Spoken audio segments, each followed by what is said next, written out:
제 다리는 어디에 부딪히지도 않았는데 왜 이렇게 시퍼렇게 멍이 든 걸까요? 양치질을 할 때마다 잇몸에서 피가 멈추지 않아서 너무 무섭습니다. 이것은 최근 응급실에 급하게 실려온 70대 남성 박민수 씨가 의료진에게 호소한 충격적인 증상이었습니다. 박민수 씨는 평소 자신의 건강을 끔찍이 아끼며 관리하던 분이셨습니다. 혈관 건강이 걱정되었던 그는 피를 맑게 한다는 이야기를 듣고 매일 아침 눈을 뜨자마자 이 음식을 정성스럽게 챙겨 먹었습니다. 그것은 바로 한국인의 식탁에서 절대 빠질 수 없는 식재료인 마늘이었습니다. 마늘은 타임지가 선정한 세계 10대 건강식품이자 우리에게는 냄새만 제외하면 100가지 이로움이 있다는 이레백리의 명약으로 통합니다. 하지만 건강을 위해 챙겨 먹었던 그 마늘이 박민수 씨에게는 돌이킬 수 없는 독이 되어 돌아왔습니다. 검사 결과 그의 몸에는 마치 종이에 잉크가 번지듯 원인 모를 검붉은 멍자국들이 퍼져 있었고 코와 잇몸에서 시작된 출혈은 지혈이 되지 않아 생명까지 위협받는 일촉즉발의 상황이었습니다. 도대체 무엇이 잘못된 것일까요? 문제는 마늘 자체가 아니라 마늘을 잘못된 방법과 잘못된 시기에 섭취했다는 것에 있었습니다. 여러분은 어떠신가요? 혹시 몸에 좋다는 이유만으로 내 몸의 상태를 고려하지 않고 무작정 마늘을 드시고 계시지는 않습니까? 특히 고혈압 약을 복용 중이시거나 심장 기능이 예전 같지 않다고 느끼신다면 혹은 중요한 수술을 앞두고 계신다면 이 영상은 단 1초도 놓쳐서는 안 될 긴급 경고, 메시지입니다. 오늘 저는 여러분이 마늘을 보약처럼 드실 수 있도록 가장 중요한 3가지 핵심 정보를 낱낱이 알려드리겠습니다. 첫째, 마늘과 함께 먹으면 뇌출혈과 장기출혈을 일으킬 수 있는 최악의 상극조합과 약물에 대해 정확히 짚어드리겠습니다. 둘째, 신장투석을 피하고 싶다면 절대 하지 말아야 할 마늘 섭취 습관과 콩팥을 지키는 안전한 섭취량을 알려드리겠습니다. 셋째, 마늘의 항암 성분과 영양소를 파괴하지 않고 흡수율을 200% 높일 수 있는 기적의 조리법과 10분의 법칙을 공개하겠습니다. 지금부터 알려드리는 내용만 잘 기억하셔도 여러분과 가족의 생명을 지키는 든든한 보험이 될 것입니다. 여러분 방금 들려드린 박민수 어르신의 이야기가 남의 일 같지 않으시죠? 사실 저도 처음 이 사례를 접했을 때 가슴이 철렁 내려앉았습니다. 왜냐하면 우리 한국인들에게 마늘이란 단순한 식재료, 그 이상의 의미를 가지고 있기 때문입니다. 여러분도 잘 아시다시피 전 세계에서 마늘을 가장 많이 사랑하고 소비하는 민족이 누구냐고 묻는다면 그 대답은 의심할 여지 없이 바로 우리들입니다. 2020년에 기록된 통계 수치에 따르면 한국인 1인당 연간 약 7.2kg의 마늘을 소비한다고 합니다. 이는 전 세계 평균에 비해 정말 거대하고 놀라운 수치입니다. 이 수치를 1단위로 나누어 보면 한국인 1명당 매일 약 10쪽의 마늘을 먹는 셈이며 이는 매일 5쪽에서 6쪽의 마늘을 꾸준히 섭취하는 것과 같습니다. 김치부터 찌개 그리고 각종 반찬에 이르기까지 우리의 식탁 위에서 마늘은 없어서는 안 될 존재이며 마치 음식의 영혼이 된 것과 같다고 말할 수 있습니다. 우리가 왜 이렇게 마늘을 많이 먹고 평생 거의 매일 그 습관을 유지하는 것일까요? 그 이유는 마늘이 음식의 풍미를 더해주는 훌륭한 식재료이기 때문만이 아니라 무엇보다 우리 모두가 마늘이 건강의 기적 같은 이점을 가져다 준다고 굳게 믿고 있기 때문입니다. 암을 예방하고 늙지 않게 해주며 활력을 준다는 믿음 때문에 우리는 밥상 위에서 마늘을 보면 안심하곤 합니다. 하지만 바로 여기에 우리가 미처 몰랐던 무서운 함정이 숨어 있습니다. 마늘과 같은 신비의 명약으로 여겨지는 식품도 먹는 방법을 모르거나 잘못된 시기에 먹으면 사람을 죽음에 이르게 하는 독약으로 돌변할 수 있다는 잔인한 사실을 아는 사람은 거의 없습니다. 남들에게는 다 좋은 약이라도 나의 몸 상태나 내가 먹고 있는 약과 만나면 치명적인 결과를 초래할 수 있습니다.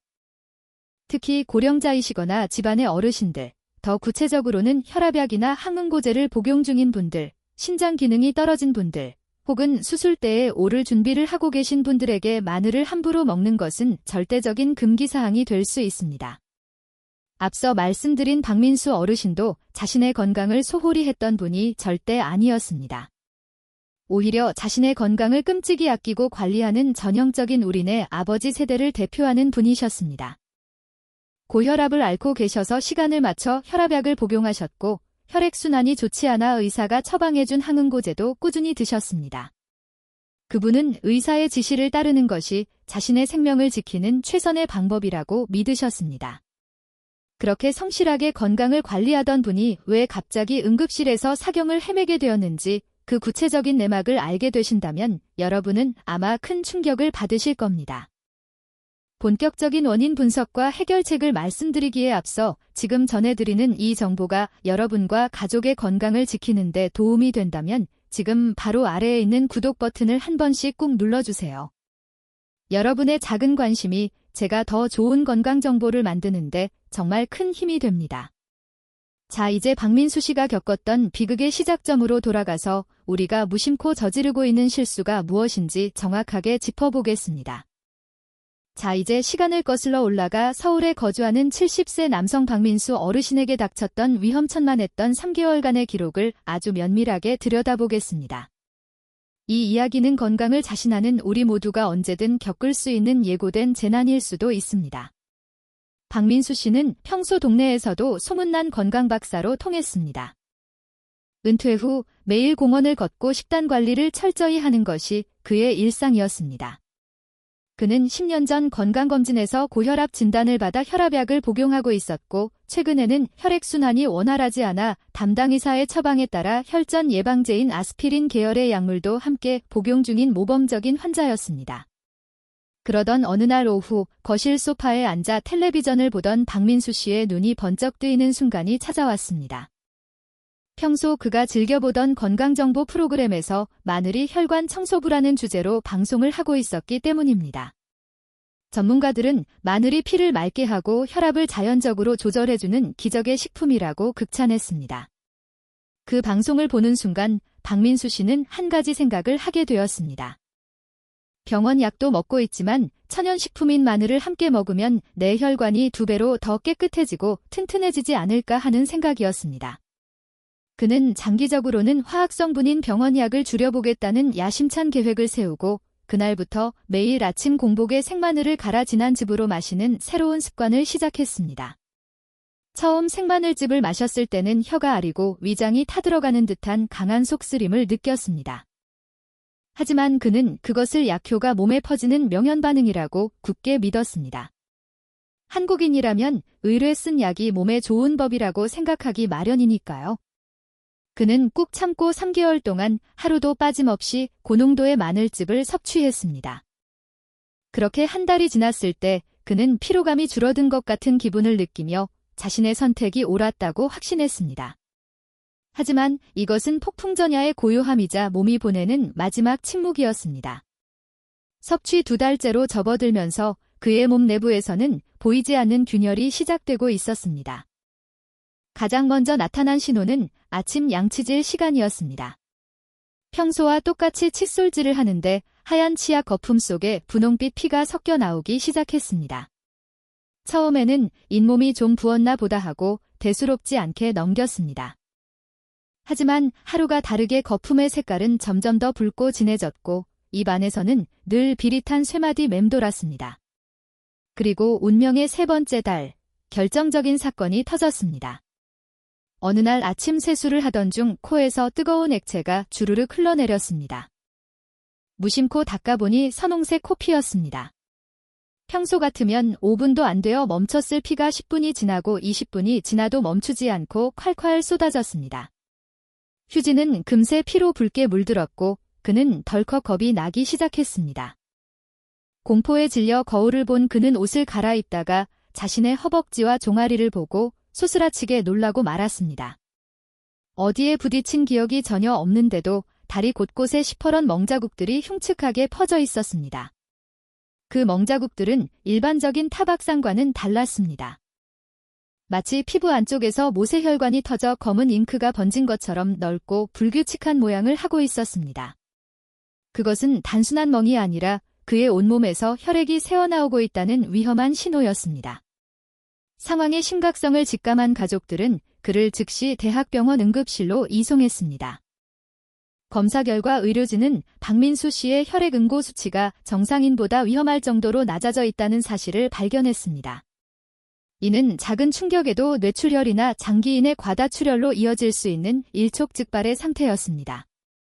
의사는 원인을 찾던 중 그가 아스피린과 함께 고농도의 생마늘즙을 매일 마셨다는 사실을 듣고 탄식했습니다.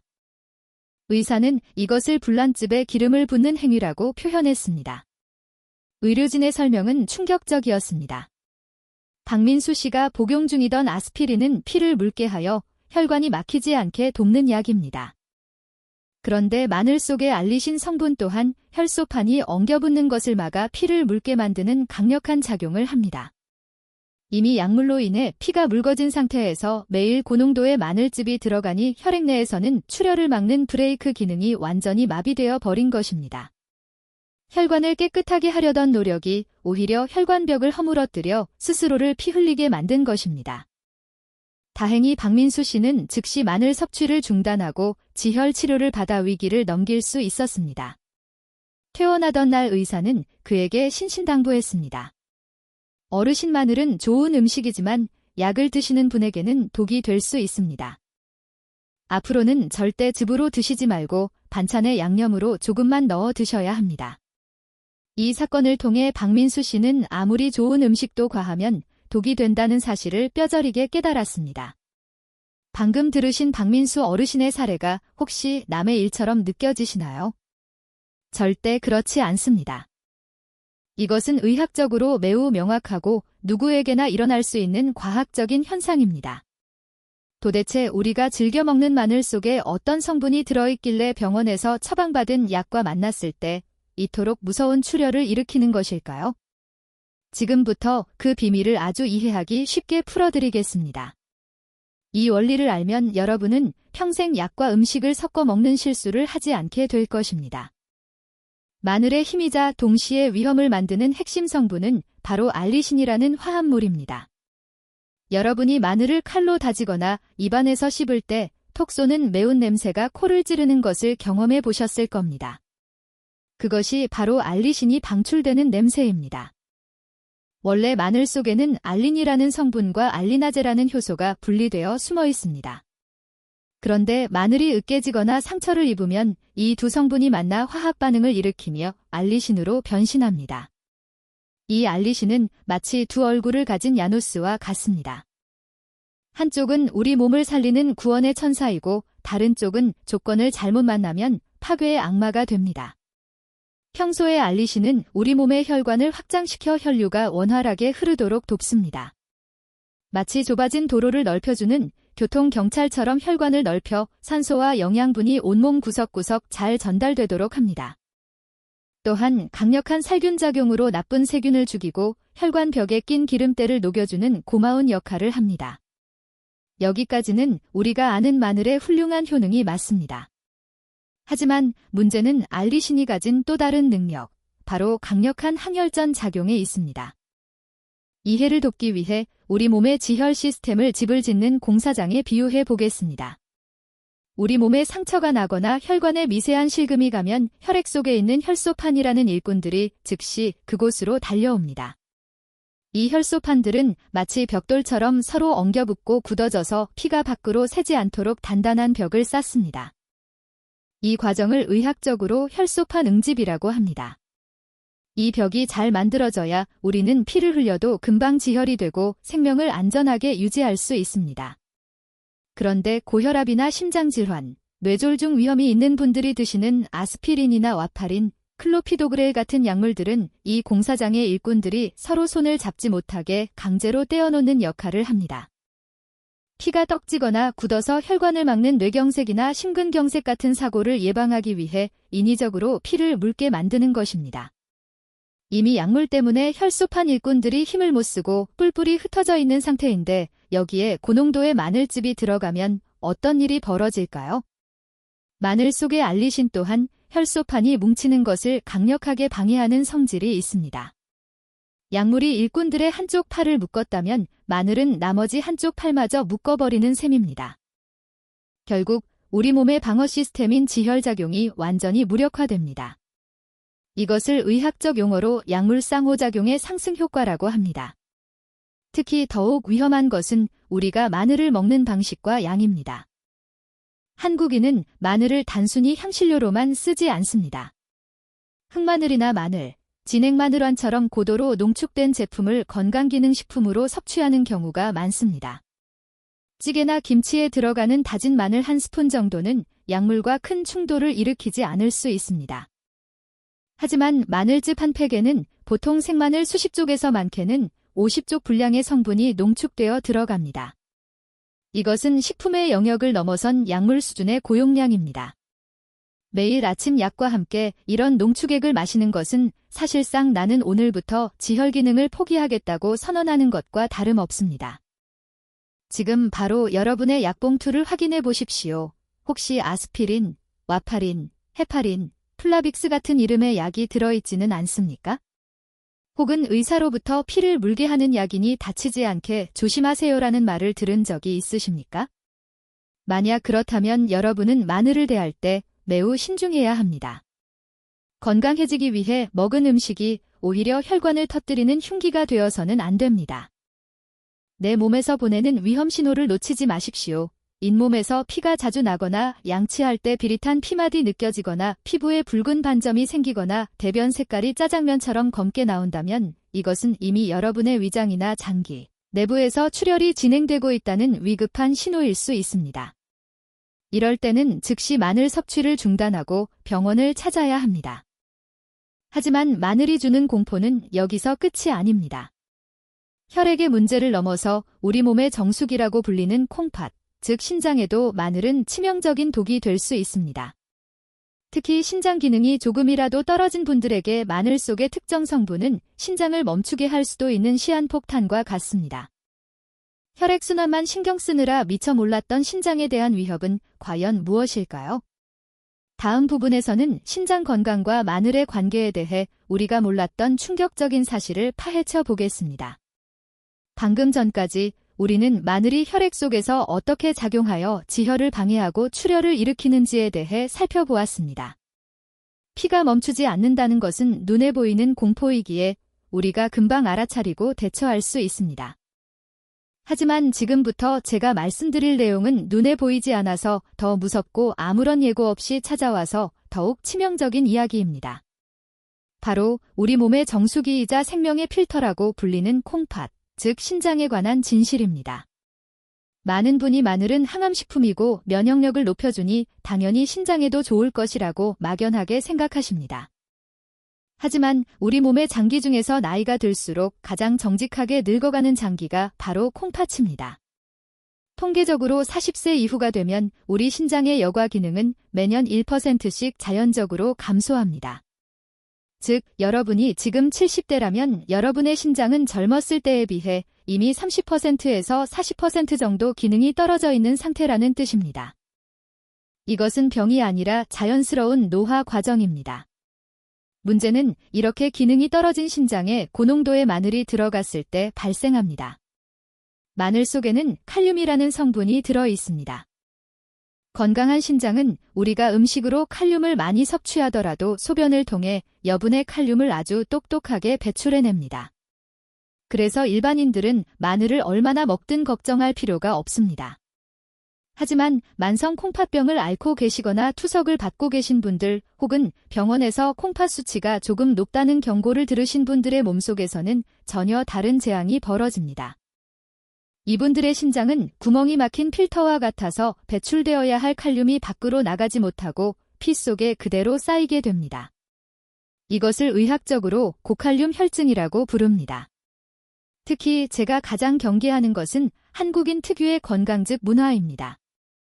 우리는 몸에 좋다고 하면 양파즙, 배즙, 호박즙 그리고 마늘즙까지 냉장고에 꽉 채워두고 물처럼 마십니다. 농축된 것이 더 흡수가 잘 되고 효과가 빠를 것이라고 믿기 때문입니다. 하지만 마늘즙 한 포에는 생마늘 수십 쪽 분량의 칼륨이 고스란히 농축되어 있습니다. 신장 기능이 떨어진 분이 이 고농축 칼륨 폭탄을 마시게 되면 혈액 속 칼륨 농도는 순식간에 치솟게 됩니다. 이것은 마치 꽉 막힌 하수구에 물을 들이붓는 것과 같습니다. 혈액 속에 칼륨이 너무 많아지면 가장 먼저 타격을 받는 곳은 바로 심장입니다. 심장이 불규칙하게 파르르 떨리는 부정맥이 발생하고 칼륨 수치가 임계점을 넘는 순간 예고도 없이 심장은 멈춰버립니다. 그렇다면 심장이 멈추기 전에 우리 몸은 어떤 신호를 보낼까요? 안타깝게도 많은 분이 이 위험 신호를 단순한 피로감으로 착각하고 놓쳐버립니다.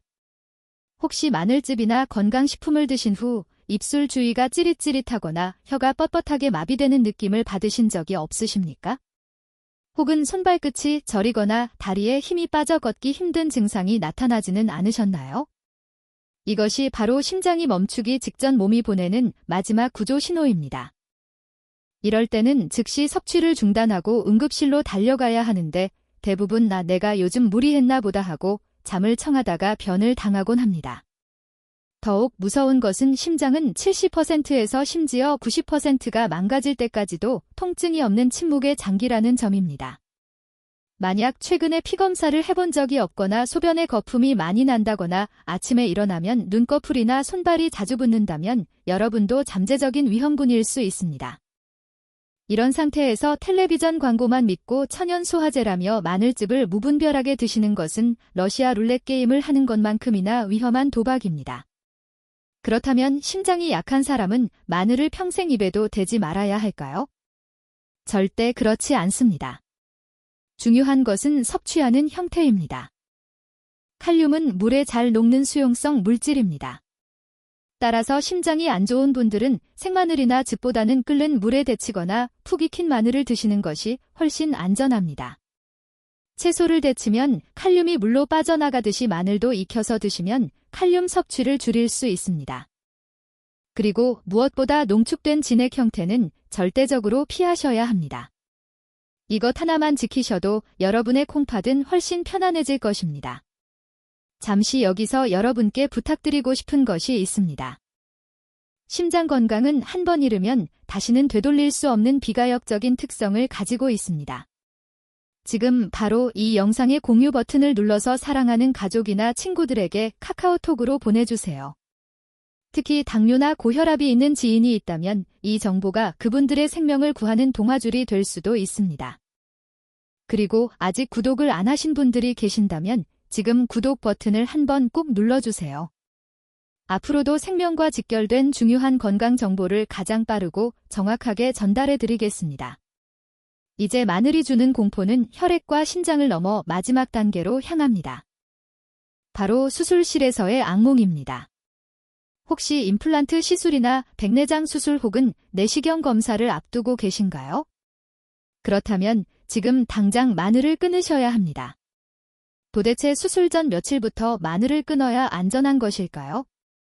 이어서 수술을 앞둔 분들이 반드시 지켜야 할 골든타임 법칙에 대해 알려드리겠습니다.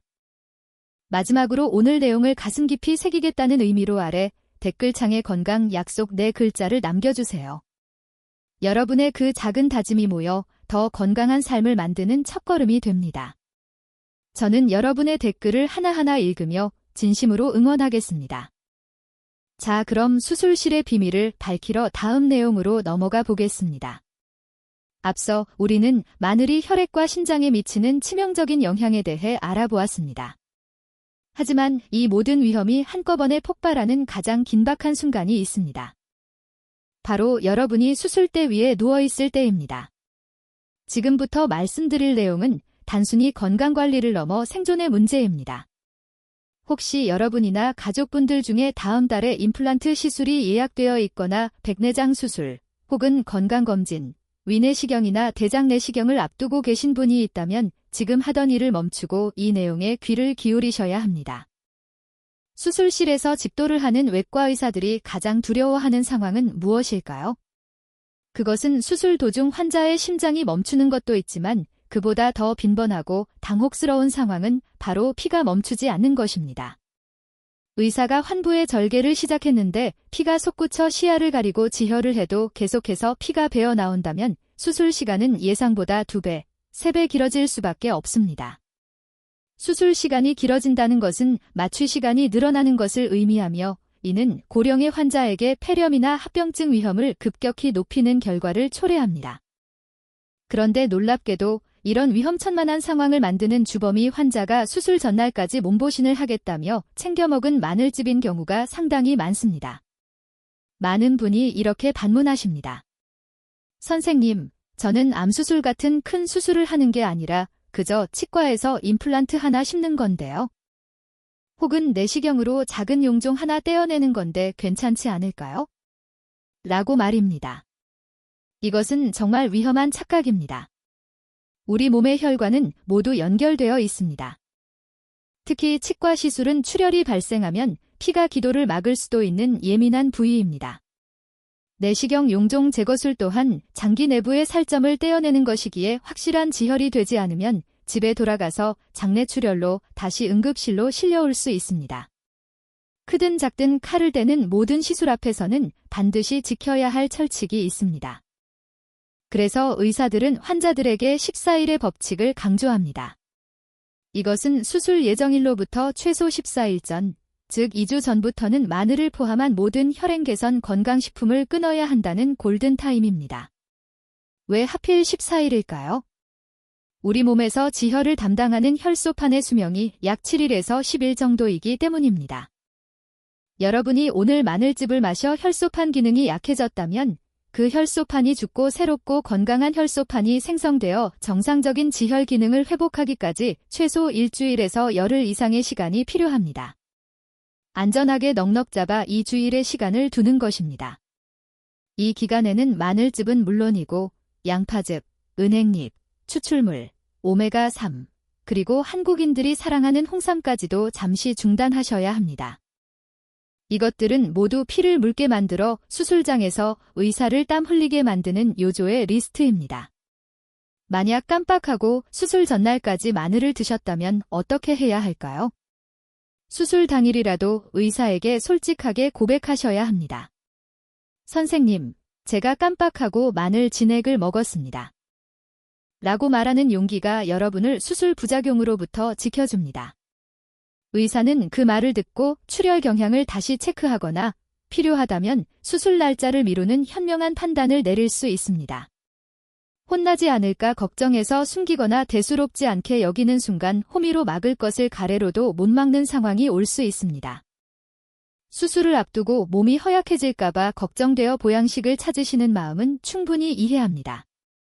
하지만 수술 전 2주 동안은 무엇을 더 먹는 것보다 무엇을 안 먹는 것이 진정한 보양이라는 사실을 명심하십시오.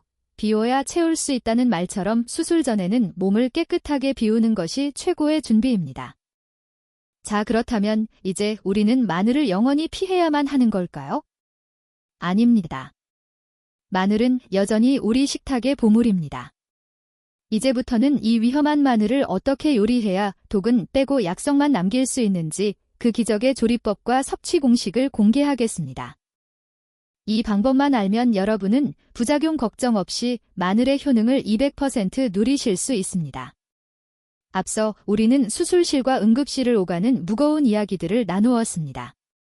이제 긴장을 조금 풀고 매일 우리가 마주하는 밥상 위로 시선을 돌려보겠습니다. 여러분은 평소에 마늘을 드시면서 이런 고민을 해보신 적이 없으신가요?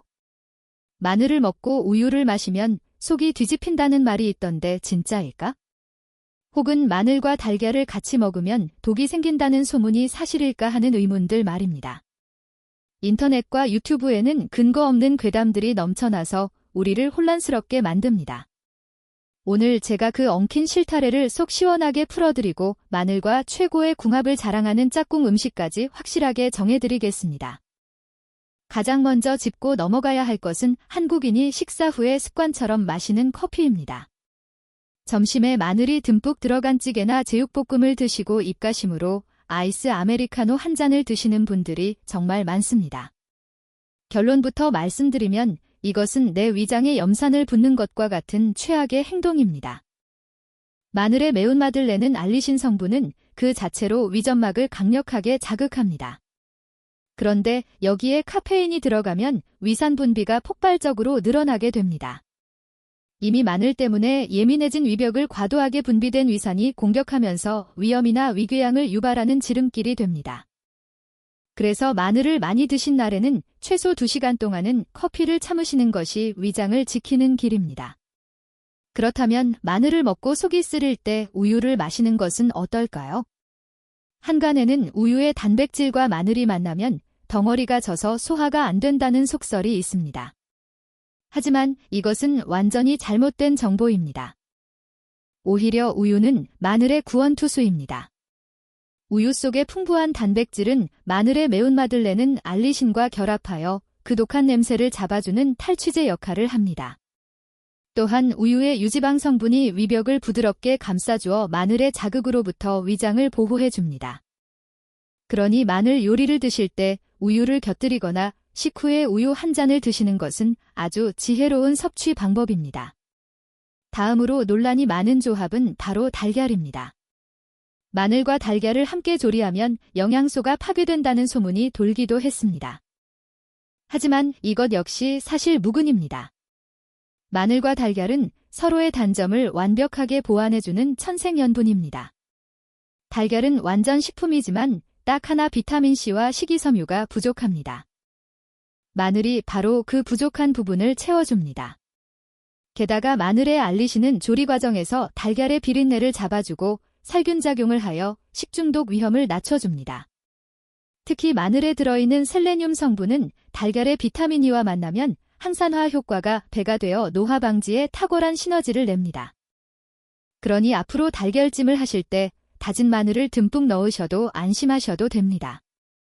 마지막으로 한국인의 생일상에 빠지지 않는 미역국 속의 마늘입니다. 어떤 분들은 미역과 마늘을 같이 넣으면 미역의 영양소가 파괴된다고 걱정하시지만 이는 화학적으로 전혀 근거가 없습니다. 오히려 미역과 같은 해조류는 마늘과 찰떡궁합입니다. 마늘은 몸을 따뜻하게 하고 혈액순환을 돕지만 성질이 뜨거워서 열이 많은 사람에게는 부담이 될 수 있습니다. 이때 차가운 성질을 가진 해조류가 마늘의 열을 중화시켜주어 균형을 맞춰줍니다. 또한 미역의 풍부한 알긴산 성분은 마늘의 자극적인 성분이 위장에 머무는 시간을 줄여주어 소화를 돕습니다. 여기서 보너스로 여러분이 꼭 아셔야 할 진짜 최고의 궁합 하나를 더 알려드리겠습니다. 그것은 바로 돼지고기입니다. 우리가 삼겹살을 먹을 때 마늘을 구워 먹는 것은 본능적으로 찾은 정답이었습니다. 돼지고기에는 피로회복 비타민이라고 불리는 비타민 B1이 매우 풍부합니다. 그런데 이 비타민은 몸에 흡수가 잘 안 되고 금방 배출되는 단점이 있습니다. 이때 마늘의 알리신이 비타민 B1과 만나면 알리티아민이라는 새로운 물질로 변신합니다. 이 물질은 체내 흡수율을 무려 10배 이상 높여주어 지치지 않는 활력을 선물합니다. 이것이야말로 진정한 약식 동원, 즉 음식이 곧 약이 되는 순간입니다. 자, 이제 오해는 풀리셨나요? 커피만 조심한다면 우유도 달걀도 미역도 돼지고기도 모두 마늘과는 훌륭한 파트너입니다. 하지만 아무리 좋은 짝꿍을 만나도 조리법이 잘못되면 말짱 도루묵이 됩니다. 여러분은 혹시 마늘을 기름에 볶을 때 태우거나 국에 넣고 너무 오래 끓여서 영양소를 다 날려보내고 계시지는 않습니까? 혹은 생마늘이 좋다고 해서 무조건 씹어 드시다가 위장을 망치고 계시지는 않습니까? 마늘의 핵심 성분인 알리신을 지키면서도 매운맛은 없애고 항암 효과는 극대화하는 기적의 조리법이 따로 있습니다. 그리고 마늘을 먹고 나서 10분을 기다려야만 생기는 놀라운 마법이 있습니다. 이어서 마지막으로 여러분의 주방을 약국으로 만들어줄 마늘 섭취의 황금 레시피와 오직 아는 사람만 실천하고 있는 10분의 법칙을 공개하겠습니다. 이 방법대로라면 여러분은 마늘의 부작용은 제로로 만들고 효능은 200% 가져가실 수 있습니다. 이제까지 우리는 마늘이 가진 무서운 두 얼굴과 오해들에 대해 긴 여행을 해왔습니다. 어떤 분들은 겁이 나서 아예 마늘을 끊어야겠다고 생각하실지도 모르겠습니다. 하지만 그것은 구더기 무서워서 장 못 담그는 격입니다. 마늘은 여전히 신이 우리에게 선물한 최고의 식재료임에 틀림없습니다. 중요한 것은 나에게 맞는 옷을 입듯이 내 몸 상태에 딱 맞는 조리법을 선택하는 지혜입니다. 지금부터 여러분의 부엌을 약국으로 바꾸고 마늘을 진정한 불로초로 만드는 가장 확실하고 구체적인 해결책을 하나하나 떠먹여 드리겠습니다. 메모장이 준비되셨다면 지금부터 집중해 주십시오. 첫 번째로 여러분이 반드시 실천해야 할 가장 쉬우면서도 가장 중요한 법칙은 바로 10분의 미학입니다. 한국 사람들은 성격이 급해서 마늘을 다지자마자 바로 뜨거운 냄비나 찌개 속으로 던져넣는 경우가 많습니다. 하지만 이것은 마늘의 핵심 영양소를 제 발로 걷어차는 행동입니다. 앞서 마늘의 핵심 성분이 알리신이라고 말씀드렸습니다. 그런데 통마늘 속에는 알리신이 존재하지 않습니다. 알린이라는 성분과 알리나아제라는 효소가 따로 존재하다가 우리가 칼로 다지거나 으깰 때 비로소 만나서 알리신으로 변신합니다. 이 두 성분이 만나서 화학 반응을 일으킬 시간이 필요합니다. 그 골든 타임이 바로 10분입니다. 마늘을 다지거나 으깬 후 바로 조리하지 마시고 딱 10분만 공기 중에 놔두십시오. 이 짧은 기다림 동안 항암 효과와 면역력 증진 효과가 있는 유효 성분이 폭발적으로 생성됩니다. 10분 뒤에 조리하면 열을 가해도 영양소 파괴가 훨씬 줄어든다는 연구 결과도 있습니다. 오늘부터는 요리 시작할 때 무조건 마늘부터 다져놓고 다른 재료를 손질하는 습관을 들이십시오. 이 사소한 순서의 차이가 10년 뒤 여러분의 건강을 바꿉니다. 두 번째 해결책은 조리법의 혁명입니다. 위장이 약하거나 신장이 걱정되시는 분들에게 생마늘은 부담스러운 존재입니다. 이런 분들에게 강력하게 추천하는 조리법은 바로 찐 마늘입니다. 마늘을 굽거나 튀기는 것보다 증기로 찌는 것이 영양학적으로 가장 우수합니다. 마늘을 100도 이상의 온도에서 익히면 알리신 성분은 줄어들지만 대신 SR1시스테인이라는 강력한 항산화 물질이 생성됩니다. 놀라지 마십시오. 생마늘보다 찐 마늘에서 이 성분이 무려 3배에서 10배 가까이 증가합니다. 이 성분은 혈관 내 활성산소를 제거하고 동맥경화를 예방하는 데 탁월한 효과가 있습니다. 게다가 익힌 마늘은 매운맛이 사라지고 달콤해져서 위장에 자극을 주지 않습니다. 또한 물에 찌는 과정에서 신장에 부담을 주는 칼륨 성분이 어느 정도 빠져나가기 때문에 신장 기능이 떨어진 분들도 소량씩 안전하게 드실 수 있는 가장 이상적인 형태가 됩니다. 그렇다면 이 좋은 찐 마늘을 매일 꾸준히 먹을 수 있는 최고의 방법은 무엇일까요? 여기서 여러분께 한국의 장수노인들이 즐겨 드시는 기적의 레시피 꿀마늘 만드는 법을 아주 상세하게 알려드리겠습니다. 이 꿀마늘은 혈관 청소는 물론 피로회복과 면역력 강화에 타의 추종을 불허하는 보약입니다. 만드는 과정 하나하나에 중요한 포인트가 있으니 잘 들으셔야 합니다. 먼저 품질 좋은 국산 통마늘을 준비해서 껍질을 깨끗하게 벗기고 씻어줍니다. 여기서 잠깐 팁을 드리자면 씻은 마늘의 물기를 완벽하게 제거하는 것이 첫 번째 성공의 열쇠입니다. 물기가 남아있으면 꿀에 절일 때 곰팡이가 생길 수 있습니다. 마른 행주나 키친타월로 물기를 꼼꼼히 닦아주십시오. 그리고 찜기에 물을 붓고 물이 끓어오르면 마늘을 넣습니다. 찌는 시간은 딱 15분이 적당합니다. 너무 오래 찌면 마늘이 물러져서 식감이 나쁘고 너무 짧게 찌면 매운맛이 남습니다. 15분간 찐 후에는 불을 끄고 뚜껑을 덮은 채로 5분간 뜸을 들입니다. 이제 잘 쪄진 마늘을 꺼내서 식혀줍니다. 뜨거운 상태로 꿀을 부으면 꿀의 좋은 효소가 파괴될 수 있으니 반드시 미지근해질 때까지 식혀야 합니다.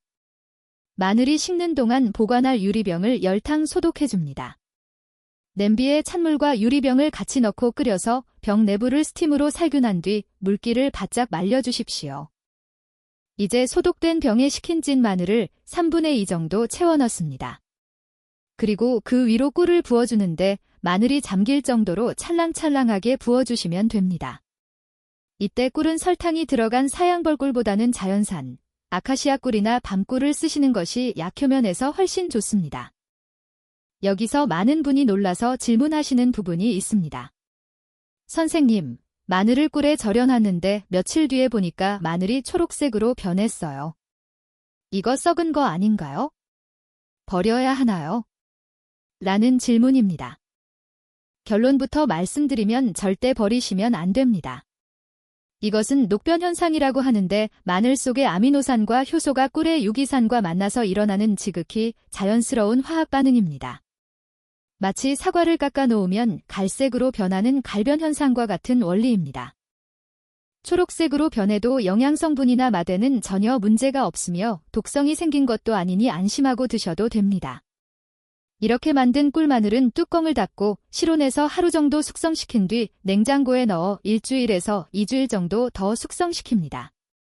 이 기간 동안 꿀의 삼투압 작용으로 마늘 속의 유효 성분이 배어나오고 마늘에는 꿀의 영양소가 스며들어 환상의 조화를 이루게 됩니다.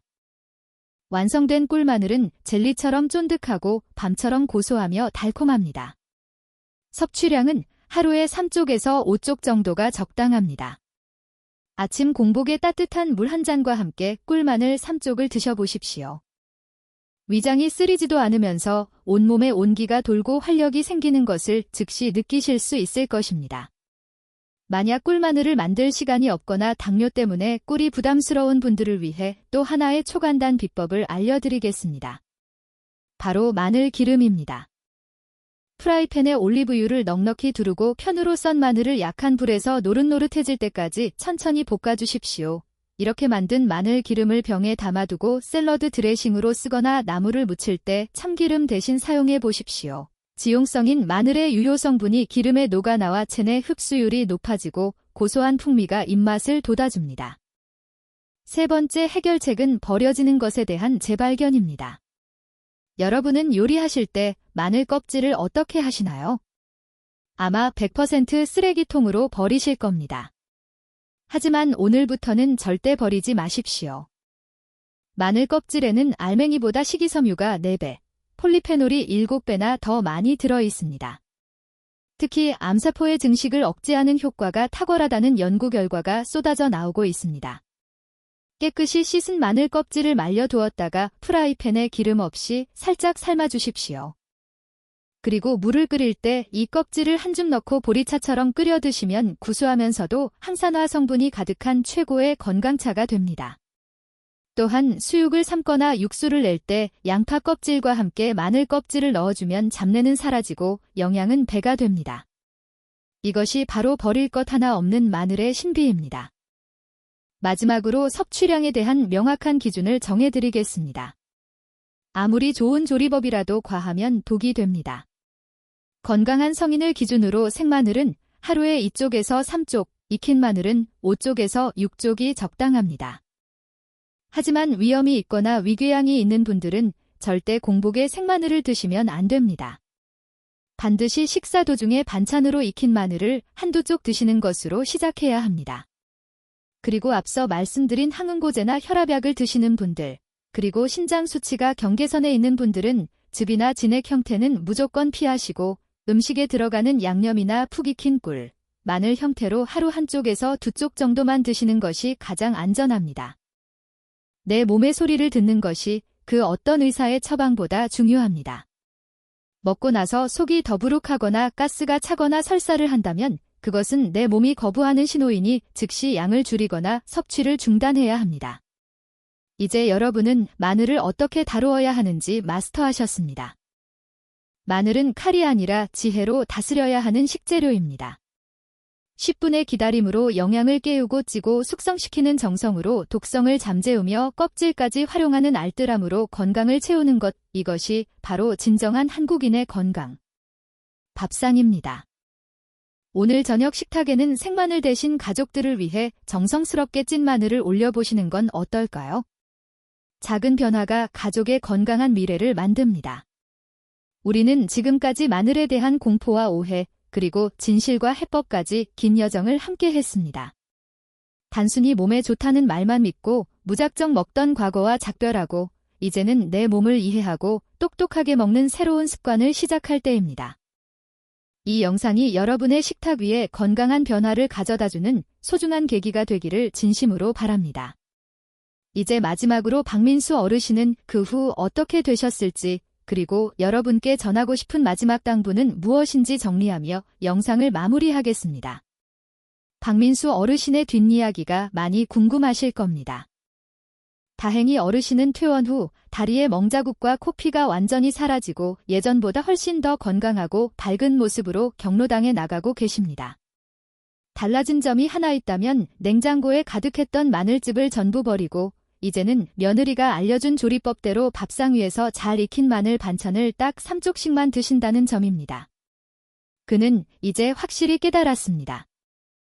무작정 몸에 좋다는 소문만 믿고 과하게 먹는 욕심이 오히려 내 몸을 해칠 수 있다는 평범하지만 무거운 진리를 말입니다.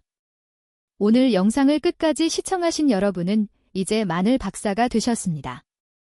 우리는 마늘이 가진 이중성을 확실하게 배웠습니다. 혈전 용해제나 혈압약을 드시는 분들은 농축된 마늘즙을 피해야 한다는 사실, 심장이 약한 분들에게는 마늘 속 칼륨이 독이 될 수 있다는 사실, 그리고 수술을 앞두고는 반드시 14일 전부터 마늘을 끊어야 한다는 생명과 직결된 원칙들을 머릿속에 깊이 각인시켰습니다. 또한 10분의 기다림과 찌는 조리법으로 부작용은 없애고 효능은 극대화하는 지혜까지 마스터했습니다. 진정한 건강은 무엇을 더 비싼 돈을 주고 사 먹느냐가 아니라 내 몸의 상태를 알고 무엇을 어떻게 먹느냐에 달려 있습니다. 오늘 배운 이 소중한 지혜가 여러분과 사랑하는 가족의 식탁을 지키는 가장 든든한 방패가 되기를 진심으로 소망합니다. 저 또한 앞으로도 검증된 의학 정보와 실생활에 꼭 필요한 건강 지혜로 여러분의 곁을 든든하게 지키겠습니다. 오늘 이 영상이 여러분의 건강 수명을 1년 더 늘려주었다고 생각하신다면 주저하지 말고 지금 바로 구독 버튼을 꾹 눌러주세요. 여러분의 구독과 좋아요는 제가 더 좋은 영상을 만드는 생명수와 같습니다. 다음 시간에도 여러분의 몸을 살리는 기적 같은 이야기로 다시 찾아오겠습니다. 늘 건강하고 행복하십시오. 감사합니다.